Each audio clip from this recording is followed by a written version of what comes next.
Hi everyone. So I have this little different setup here where the camera's over here and my laptop's down here. So I'm going to be looking down a lot to see a lot of your guys' questions, but let's just start off by some of the questions I got in my question box earlier this week.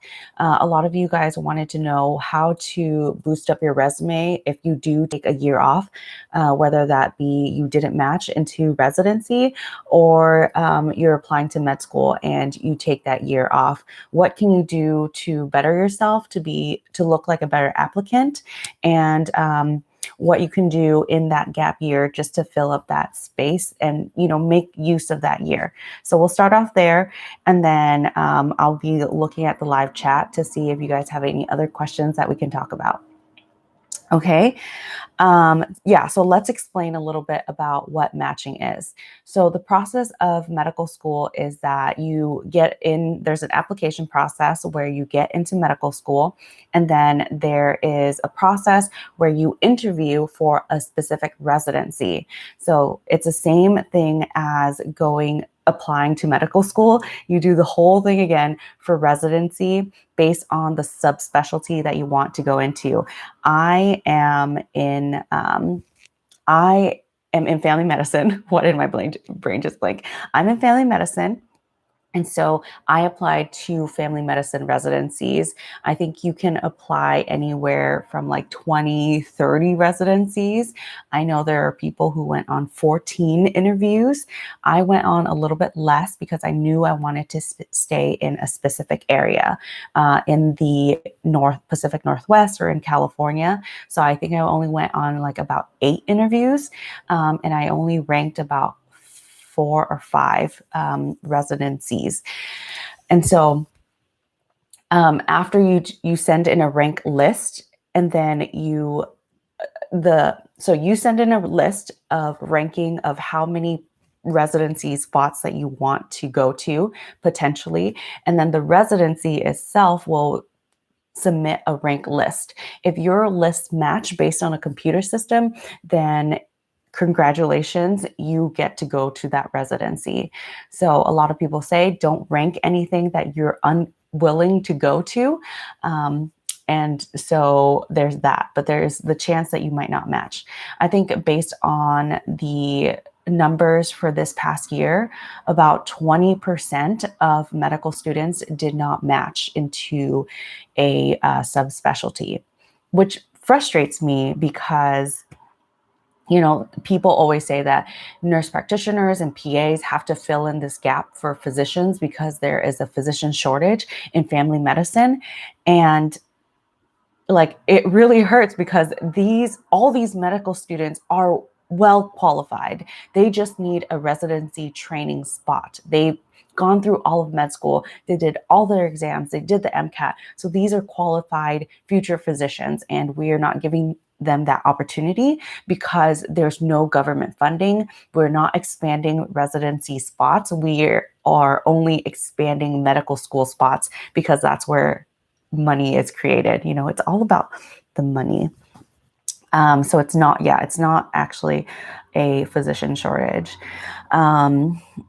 So what do you do in this time if you don't match into your residency? And some of the things that you can do, I wrote this down. I think it's really important to be honest and open about your experience and keep in touch with the program director, especially the places that you want to go to, because if they know that you're out there, and you have this connection with them, it's going to be easier for them to connect with you when they hear about a spot that's opening up. For example, we had an extra spot in our second year residency because someone moved out and decided to go to another program with more closer to her family. And so we had a spot open up in our residency. And so our program director contacted other program directors to see who would want to fill that spot. So it's based on who you know. So keep in contact with the program directors, talk to your medical schools. They should definitely 100% be helping you with this. Secondly, it's also important to keep in contact with people in your class or the people on the interview trail. Make friends with residents, make friends with other medical students. It's really important to show that you can interact with other people, that you're a good person to work with, because at the end of the day, there are residency, as I said, there are residency spots that do open up, and you need to know that right person to put your name into that hat. I know for me, when our residency spots opened up, I automatically had people in my mind where I'm like, I'm going to contact this person to see if they're interested. So if you are keep in contact with those people, I think that it would be super helpful. And then research. How do you get more research during your gap year? There's always going to be physicians either at your medical school who are working on projects. I would try to personally reach out to the residency spots that you're interested and ask them specifically and say that, hey, I want to help you with your research project. I know it's harder because as a medical student, you can't work independently and see patients on your own, but you can help with like the data collection or, putting slides together or putting that data together. And so I would definitely reach out. This will allow you also to work one-on-one with those preceptors, and like this will give them a good impression and also possibly be published in research. Residencies always love research. It's not always a high point for me because I think it's important, but I don't like doing it. And so, yeah, I think that residencies always think that research is a positive, especially if you're able to publish. Um, and then it's also important to keep your clinical skills up, which means that once you're out of medicine, like third and fourth year, you're doing clinical rotations. So you're learning about medicine, you have patient care, and when you're in your year of research, you're not having that patient contact. A lot of medicine changes throughout the year. There's updated guidelines. So it's really important for you to keep that up.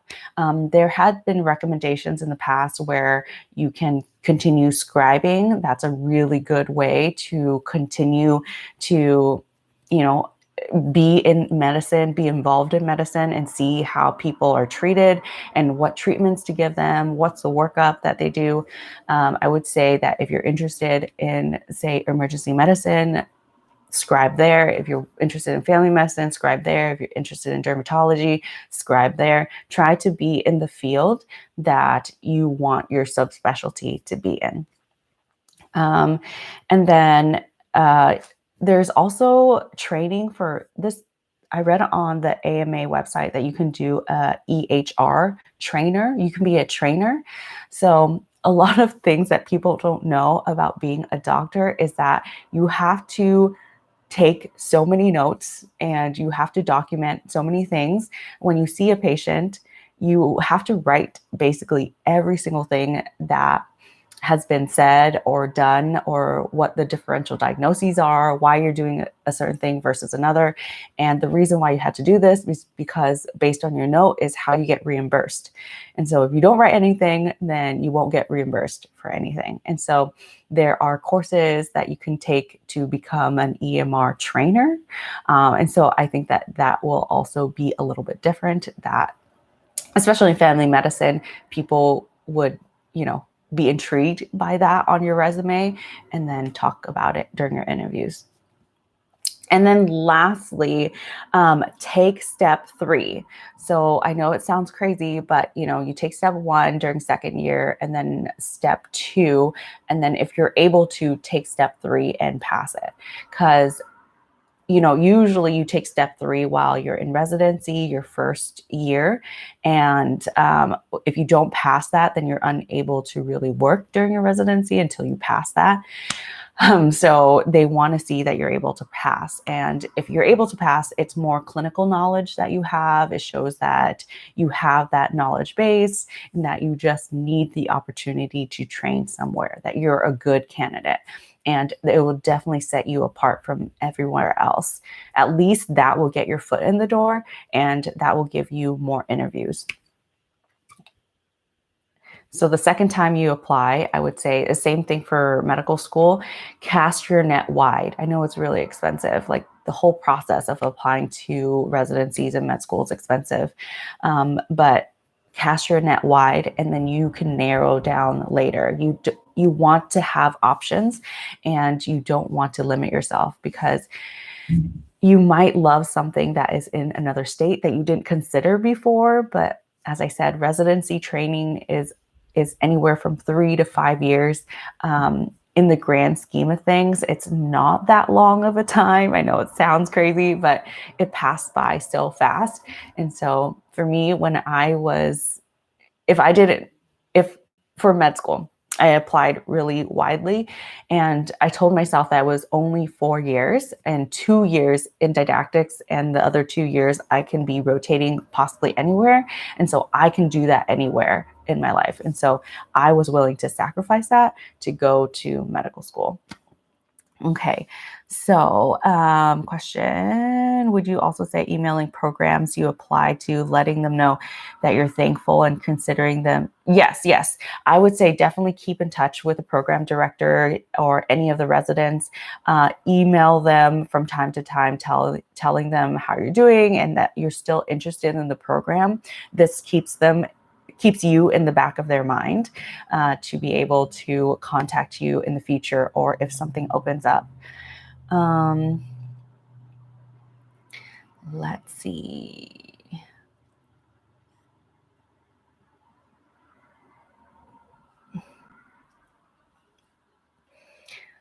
What other questions do you have?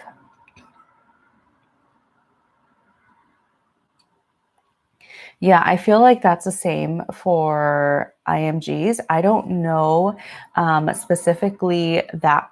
I know the process is the same. I just know that it's really hard to match as an IMG. I know specific places that accept them. And so if you know from word of mouth based on your other friends who are IMGs, like my residency took IMGs, and then I know the one at my med school where I rotated with, they took IMGs too. So there are some places that are more friendly to international medical grads. It's just you have to know which places those are.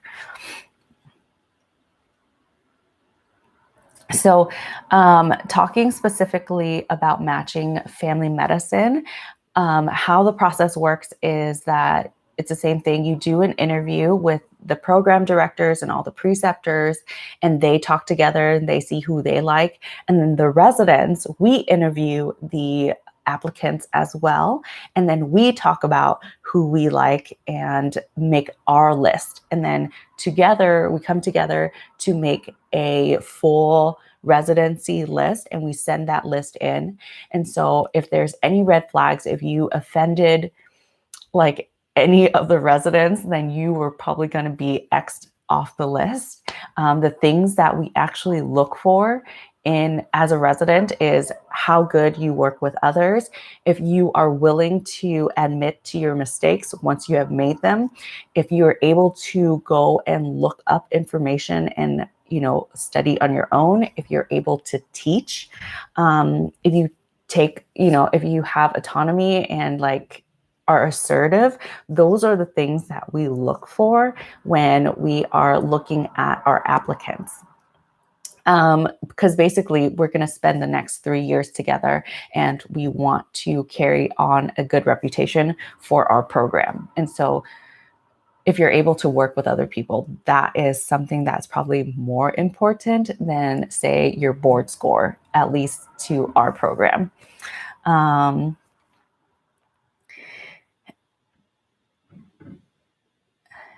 And then,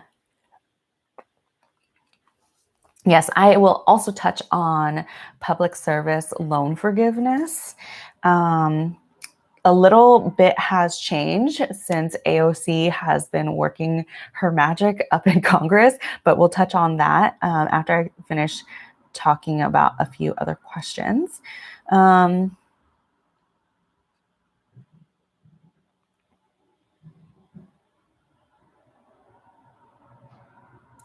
yeah, I think some people during the interview process may talk a little bit too much. I think it just depends on your personality, but I would say as long as you vibe with other residents, it's hard to say, right? Because it's really a vibe during interviews, like if you connect with a person or not, and if you genuinely connect with a person or not. So as much as a residency is interviewing you, you are also interviewing the residency. Like if you see these residents and they're not looking out for one another, they don't hang out, or, you know, like you have to interview them because you are also spending time with them. So look out for that as well.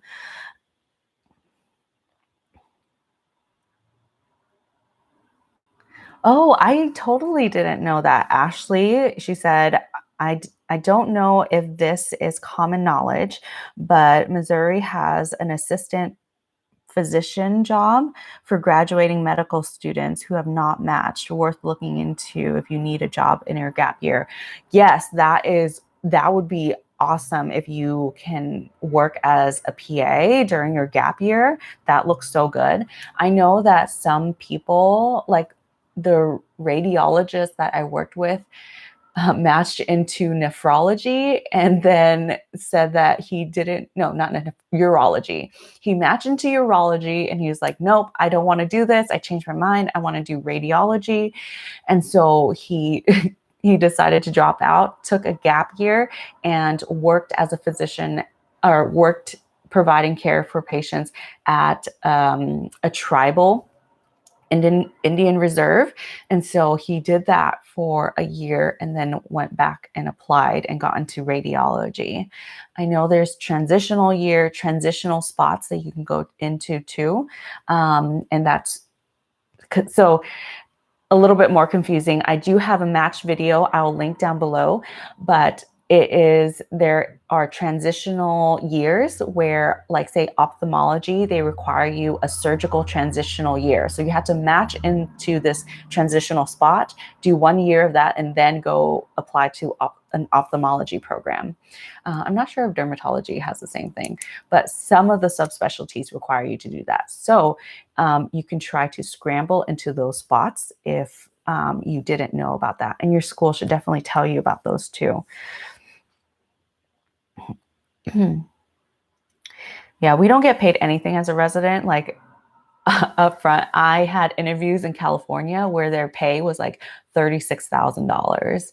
And it sounds like a lot, but it's not. Living in LA and then also working like 80 to 100 hours a week, like it was not enough to survive on. So that was definitely not on my rank list, that place. Okay. All right. And then, so let's talk about public service loan forgiveness. And just write this down. So, as you guys know, we have a lot of school loans in med school. I don't know a lot of people, especially in my class, who paid for their whole med school by themselves, probably like a handful of people.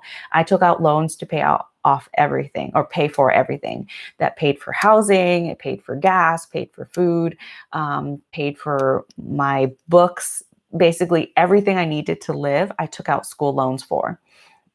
So at the end of medical school, I have accumulated $350,000 in medical school debt. And the interest rate right now, I have consolidated, and is at 6%. I consolidated at the end of medical school, so I would be able to qualify for the income-based loan repayment program. I am on RepayE. So you need to be on a qualifying income-based loan repayment program to qualify for public service loan forgiveness. Usually all the residencies that you attend will qualify for public service loan forgiveness. And it just depends on where you work after residency to continue qualifying for public service loan forgiveness. I think the thing that why I decided not to go specifically into PSLF is because I do not want to work full time. You guys know this. I think that my family time is super important. But I have decided, like you have to work full time for 10 years to be able to have your loans forgiven. So right now I've worked 3 years in residency and that counts towards PSLF. If I decide to say resume PSLF in the future, I can, but I have to continue on the RepayE program at 6% interest.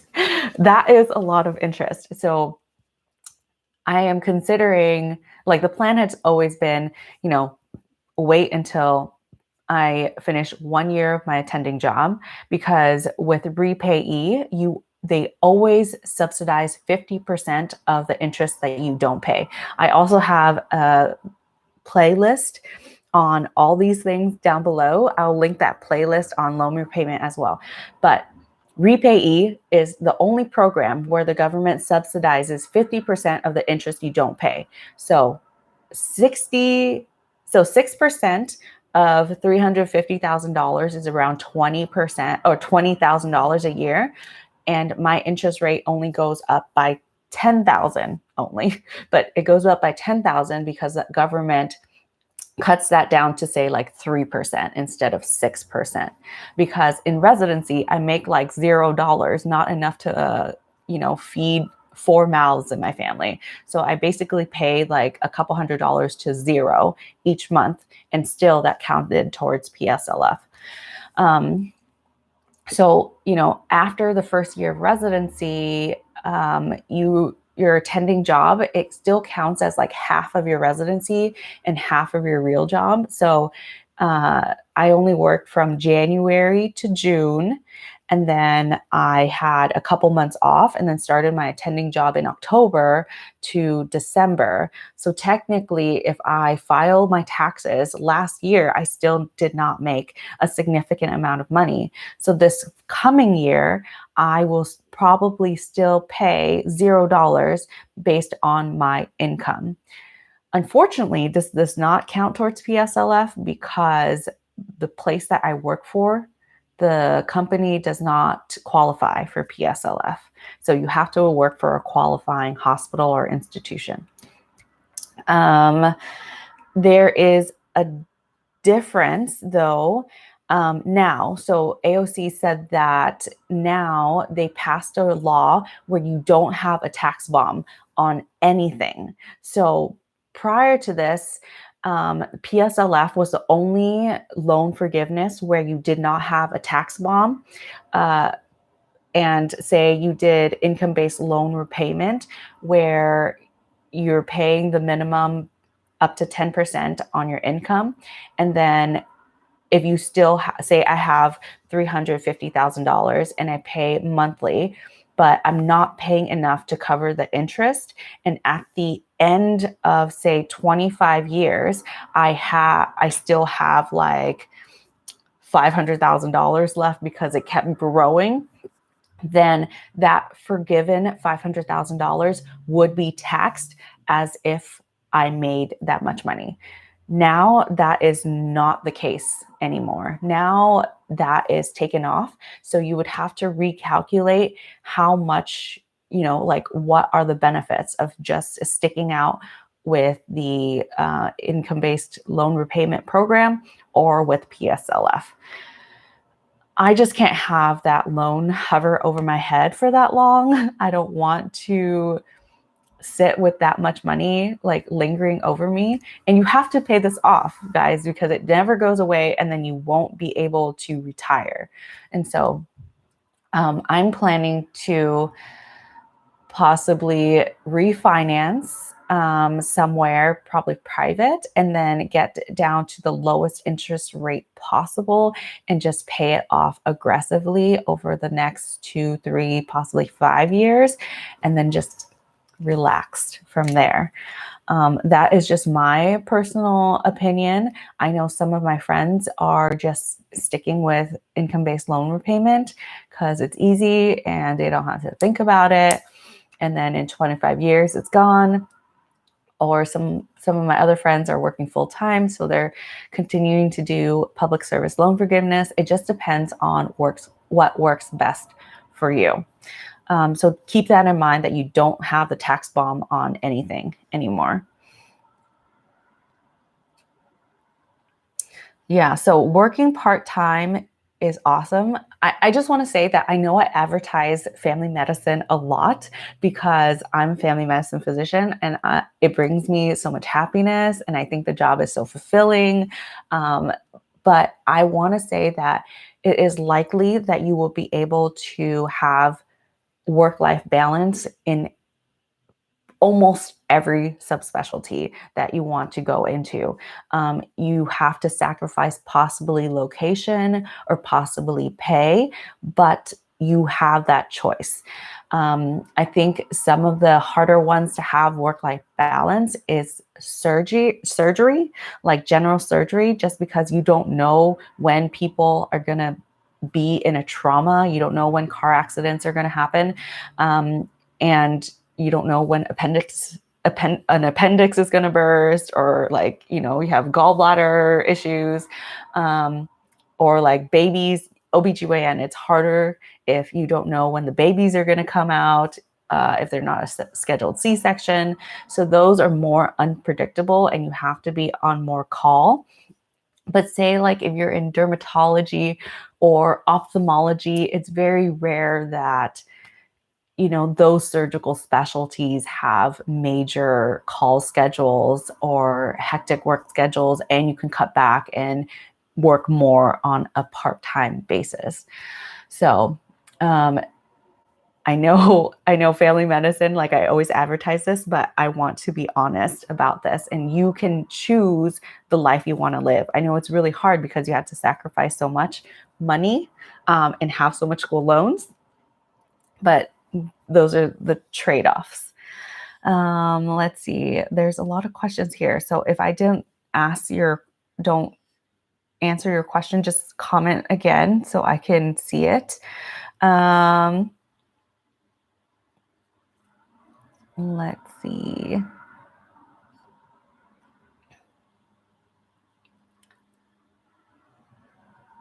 I know, John Ross, you want to go into OBGYN, and I'm telling you each time the schedule is insane. You got to be up for it. So is ENT have a good balance? I think ear, nose, and throat, I think that it's awesome because you have good surgery days where you work in the surgical center. So you get your procedures in and all that stuff. And then you also have the regular clinic where you see people in your clinic. My son, if you guys didn't know, he had middle ear effusion. I think he had an ear infection that turned into chronic otitis media, and then his TMs just weren't moving. So he wasn't actually hearing us past like 9 months. So his speech ended up regressing or just not developing normally. And so he needed to get ear tubes. So we saw ENT a lot, and I rotated with them, and I've been in their surgeries. So I think it's like super fun. If you're into that stuff, you just really subspecialized in this general area. You can also work in the hospital if you wanted to. Lots and lots of different options. Okay, so I think this is a good question to ask. What's the difference between internal medicine and family medicine? Thanks, Kev, for your question. So the difference between internal medicine and family medicine, you guys both work as primary doctors. Family medicine, we are trained in pediatrics and OBGYN, while internal medicine, you are not. In family medicine, we rotate through everything. So we do in-hospitalist work, we do outpatient, and we get a lot more procedures, I would say. Like we do like in-office procedures. So we get the gyne procedures, and then we work a lot more urgent care and emergency department. I would say you want to go into internal medicine if you are looking more for a hospitalist position. Because even though family medicine, you can work in the hospital, the majority of hospitalists are internal medicine physicians. And you also may consider internal medicine if you want to subspecialize. So like cardiology, endocrinology, rheumatology, all these people had to go through 3 years of internal medicine training first, and then apply for a fellowship for cardiology, and then possibly apply for another fellowship where they want to go into interventional radiology or cardiology or something like that. So the training takes many, many years. So if you're thinking of subspecializing, then go into, internal medicine. You also get to do like a lot bigger procedures, I would say, in internal medicine, like paracentesis, thoracentesis, and like, as I said, go into cardiology, endocrinology, all that other stuff. If you wanted to do internal medicine, if you are interested more in like urgent care, emergency medicine, sports medicine, things of that nature, then I would say go more towards the family medicine, or like gyne and pediatrics. I would say go more towards the family medicine aspect of it. So in family medicine, you can also subspecialize. Like you can go into a high risk OB where you can deliver your own babies via C-section, or do gyne procedures like hysterectomies and stuff like that. You can do 1 year fellowship and do that as a family medicine physician. You can also do a sports med fellowship, a palliative care specialty, subspecialty fellowship, emergency medicine fellowship. So you can do all those things in family medicine. It's more likely that plays into family medicine versus subspecialties of cardiology, endocrinology, gastroenterology, rheumatology. All those are in internal medicine. Does that make sense, guys?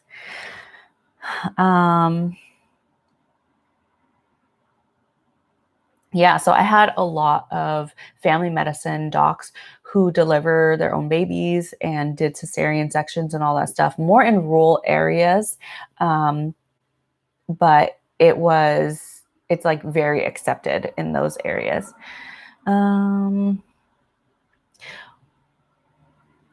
When is the best time to have babies during training? I don't think it's ever a good time to have babies, ever. So I personally I got married during my 3rd year, and then I think I have videos on this too, but I'll try finding them and linking them. But I had Wyatt during my 4th year. So I got married. I took step 2. Wait, no. What was it? Yeah, I took step 1 in 2nd year, step 2 in 3rd year, got married after step 2, and then in 4th year, I was pregnant and then delivered Wyatt 2 weeks before we graduated, and started residency when he was like 6 weeks or 8 weeks, and then pregnant again during my 2nd year, delivered right before my 3rd year, and started 7 weeks when London was 7 weeks. And so I would say there's never a good time, but as Dr. Mama Jones said, medicine will always be there when you want to come back to it. You can take time off. Medicine will always be there. Your fertility might not always be here. And so if you want to have children, go for it. Your training is not going to be any less than anyone else. You are going to put in the time. You are going to put in the studying, because you're going to take the same test. You're going to go through the same rotations. You're going to take some time off, but then come back to it and learn the same thing. You might extend residency for a little bit, for maybe months, but imagine months in the grand scheme of things it's nothing. It's nothing. But during your first year, you get summer break as a medical student. So possibly have time to get married or have children there. During second year, if you take boards early, after boards, you can have a baby. I would say take it while you're still pregnant because it's harder when baby is out. Like people don't understand that. Like when I was pregnant, I was just like, oh, I want to have a baby already. Like I just want him to come out. And then when Wyatt's here, I was like, oh my God, get back in. It was so much easier. Like when you were just like when he was in my uterus, and then I could just carry him around everywhere, and like he would just kick, like I did not have to tend to another human being. So I would say take your boards while pregnant, not after. You can also ask for extended time to pump if you were breastfeeding. So keep that in mind. You just have to tell them earlier. During your third year, I got married during my third year. And so I think if you save up all your vacation days, what did I do? Because I remember I took step 2 and then I got married and I still had time to go on a honeymoon to Hawaii. So there had to be some time in there that I'm forgetting. But yeah, in third year, I possibly just took my exam really early, took step 2 really early, and then took that extra time to do my wedding and stuff like that. And then you also have a break, 6 to 8 week break prior to starting residency. In residency, you don't have any breaks, okay? As an attending, I would say it's a lot harder to take time off and to work because you don't have, basically you have FMLA, which is family leave, but your pay depends on it. So if you want to get paid $0 to take leave, then yeah, you can do that. But it's just harder because you have your own patient panel and, so I liked that I had my kids in medical training. It's not for everybody. I did lose a lot of time with Wyatt. Like I felt like I missed a lot of his like early stages of him growing up because I was in residency training for so long.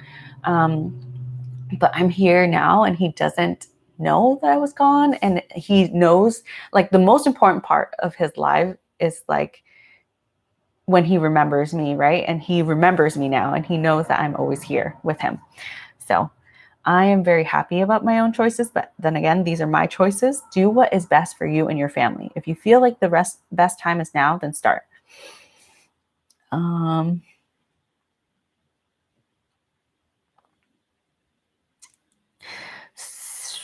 Let's see.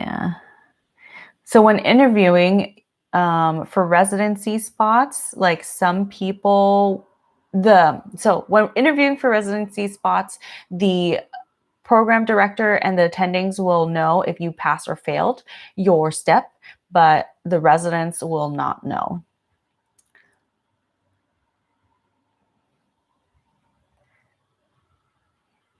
Okay, let's see. Oh, yes. Have babies. Have babies whenever you want. Okay, sorry. I'm just looking through all these other questions to see what else I can answer for you guys.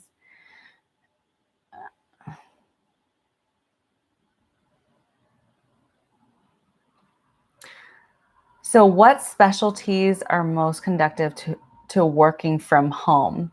So a lot of things have happened during the pandemic, such as moving care via Zoom. So I know that some people have started virtual practices in family medicine to provide primary care that way via virtual visits. So you can totally do that from home. Urgent care, I know I worked with a physician who would travel to Greece for a month every year, and she would just do virtual urgent care visits when her kids were asleep or something like that. And then another physician who would go to Hawaii and do that for several weeks as well. As long as you have proper internet speed, you can totally do that with the company of like who hires like urgent care people. Another good one is radiology. Like they just have their computer set up in a dark room and they just type out their, or Dragon basically dictate their radiology reports. So both of them are really good. Um,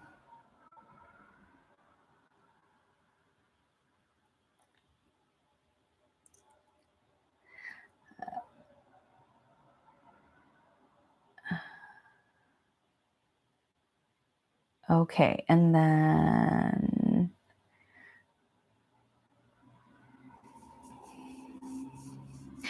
so is the schedule as crazy if you go into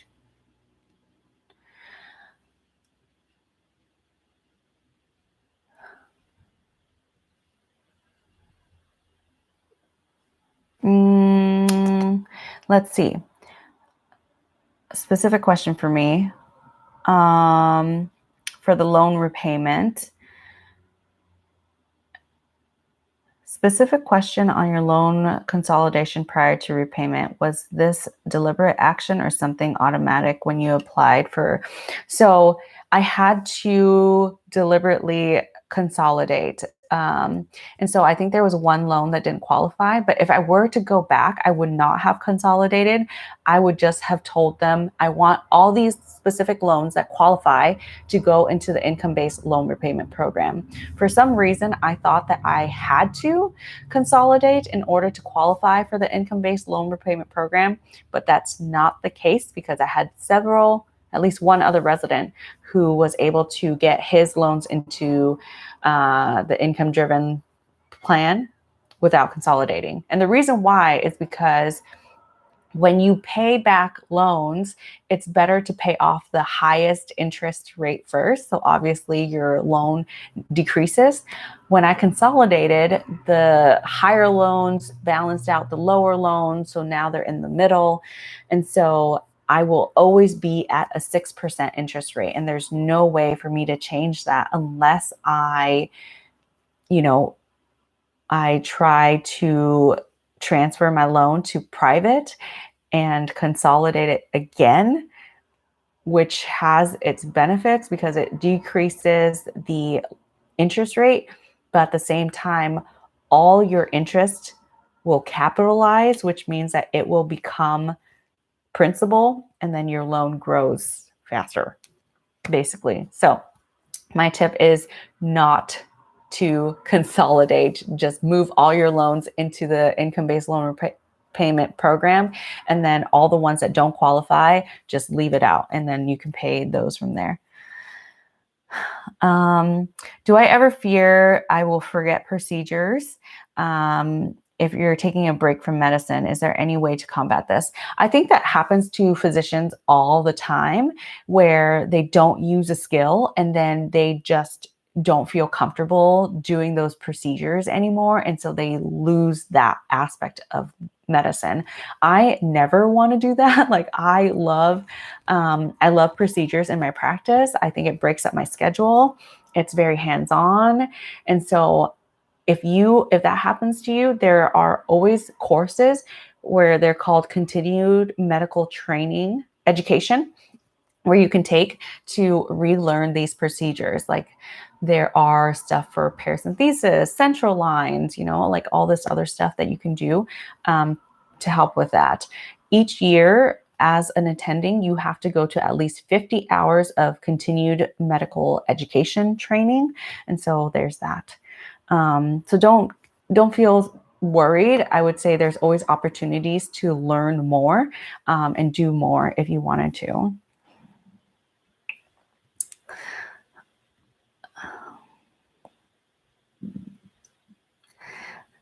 Did you find that it was hard while sorry, I can't read, guys. Did you find it hard while pregnant in residency? I'm thinking this, were people understanding? So this was really important to me, going back to talking about residencies and choosing the right residency fit for you. So I specifically chose a residency which like that I knew was family friendly. There were other residents there who had children. I was one of the first to have kids I was the second to have children during residency and breastfeed. But I told them that I was very open. I had a child that I planned to nurse and pump for the first year. And then actually 3 of my co-residents in my same class, we have a class of 4, 3 of them, we were all pregnant around the same time, took maternity and paternity leave around it was like a waterfall effect during our 3rd year. So it was pretty crazy, but they were all like super supportive. All our attendings were super supportive. And I just advocated for myself. I told them I need to block my schedule during this time because I need to pump. And then I would tell my attendings like, hey, I'm going to, do all this stuff, but this time, like I need to leave early before lunch because I need to pump. And they were all super understanding. At the end of the day, the only people who are going to care about your baby and feeding them is you. And so I would say, just make it known. It's not like you're getting less education. You are still being educated. I mean, I guess they would, if it's a surgical residency, they might look at you funny, but like I had OB residents who were pumping and, read that they still did fine, but that's not my personal experience. I say that you have to find the residency that is going to support you. So if you want to have kids, if that's something that you're thinking of doing, consider that during resident or when you interview for residency spots.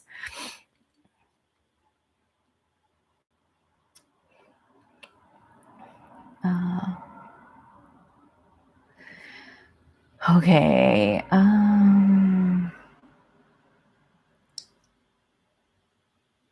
Okay, so let's talk about relationships in medical school and medical training because I think it is rather difficult. So Stan and I met prior to med school. He is not in medicine. I think it would have been easier if I had dated someone in medicine. And then we did long distance all throughout my medical school, even after I was pregnant, and we didn't move in together until I started residency, which is a big shock to both of us just because it was different, like we had a whole new life. He was in a new place away from his family and friends. We have a new thing, like a new child, a living being that we had to take care of. And I was on a crazy schedule and I was never home. And so that did take a toll on our relationship. So it was really, really hard. Some of the things that we did to, like, we knew that no matter how angry we got, like we chose each other for a reason. And at the end of the day, like I knew that Stan was someone who wanted to work on the relationship together. Like no matter how many like arguments we had, we understand at the end of the day, our goal is to thrive together. And so like communication is so key in this, to communicate effectively without like attacking this other person, without blaming the other person, because we all have faults. I think it's gotten a lot better now that my residency is over, and I've also worked a lot on my own mental health. Several books that, okay, it's really funny because the first book that I started listening to on audio was 7 Habits of Highly Effective People. And I know it's a book about like business and productivity, but for some reason, the tips and advice in that book helped so much with our relationship. Like it talks about how love is created, and it just doesn't come to you. Like you just don't fall out of love with somebody. It's because you're possibly putting less effort than you were in the beginning of the relationship. Like when you think about just dating someone and you have all that mystery and that lust, and you're probably putting in more energy into that relationship, you obviously feel better because you're putting more into it. And so over time, some of us, like, other priorities come into play, like residency, children, maintaining the house, and we forget to put in that energy. And so that's one of the things that they said, like, put in the work so that love, you can create more love. Does that make sense? But yeah, I highly recommend that book. Um, I need to read it again, possibly, and take better notes on it, so I can explain to you guys in a video how good that book is. But that's the one book I recommend everybody read, 7 Habits of Highly Effective People. So yeah. Oh my gosh, so many questions, guys. Let's see. I love everybody. Thank you all for being here. You guys are so great. Um, so I think I should also do another video on, like, how to choose a subspecialty, because that's a question I get a lot, and it's hard to explain because there's always this fear that you made the wrong decision in choosing a subspecialty. Because I feel like I never really had, like, an aha moment where I was just like, family medicine is it. And I know 100% that this is what I want to do. It wasn't, like, you guys know that I'm super honest with you. And I don't think that I truly thought that it was the right thing for me until, like, I started my residency, and I was so happy with everything. I knew there was aspects of family medicine that I loved, but I didn't know for sure. So my thought process was, how, what kind of thing do I want to do in my practice? Like, how do I imagine my practice? What kind of patients do I imagine seeing and doing with my life? So the most important thing to me was continuity of care.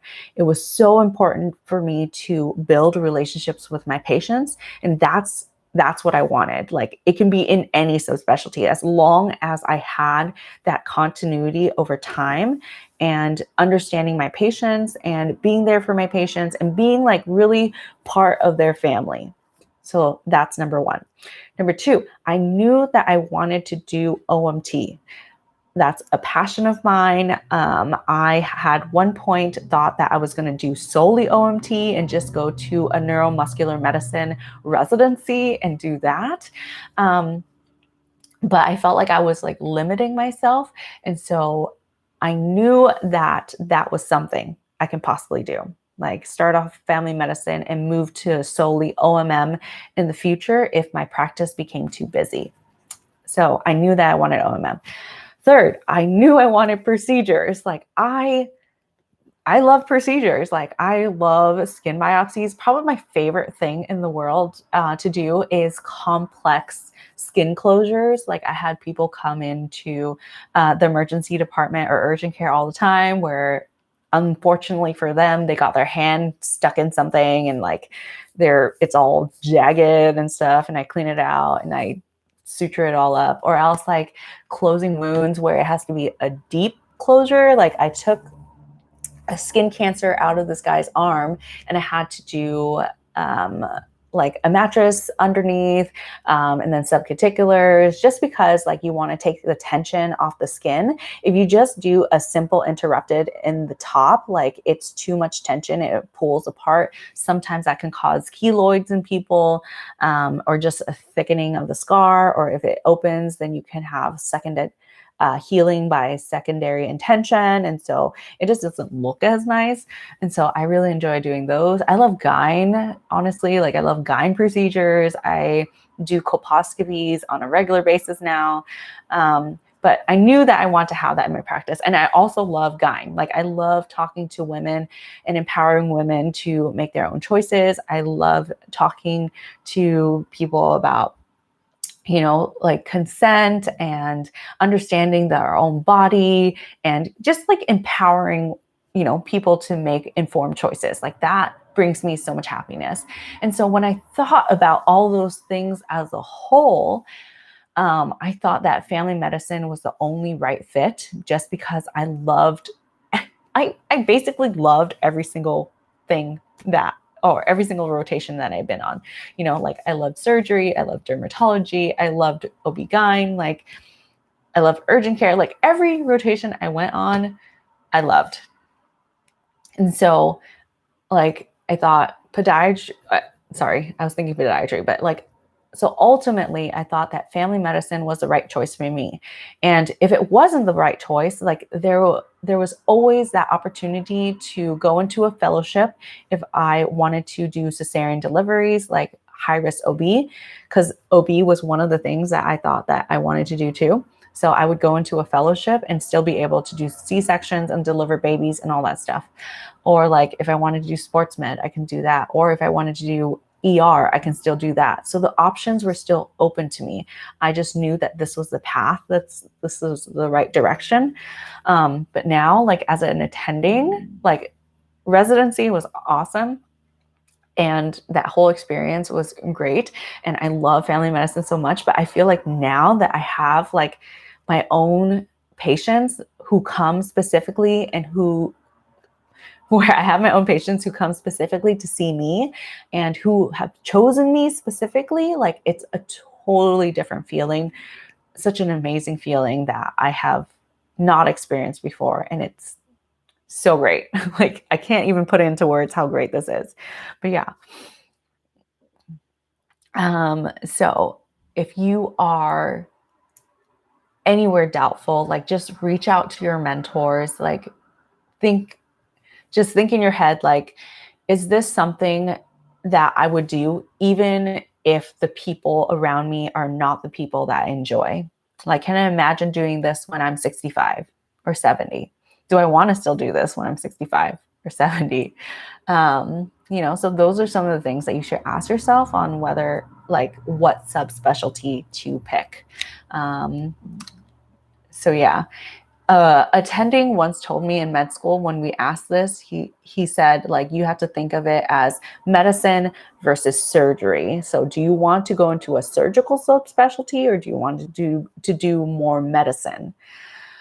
So I think that there's a lot of overlap though, so it's hard to look at it that way. Like I know interventional cardiology has a lot of medicine in it, and intervention part, like you still do a lot of procedures and surgeries and caths and all that stuff. So it's not one or the other. Okay. Let's see. Yeah, Gyne, John Ross. Gyne is amazing. Like I love that so much. It's one of the things that I love to do in my practice right now. Let's see.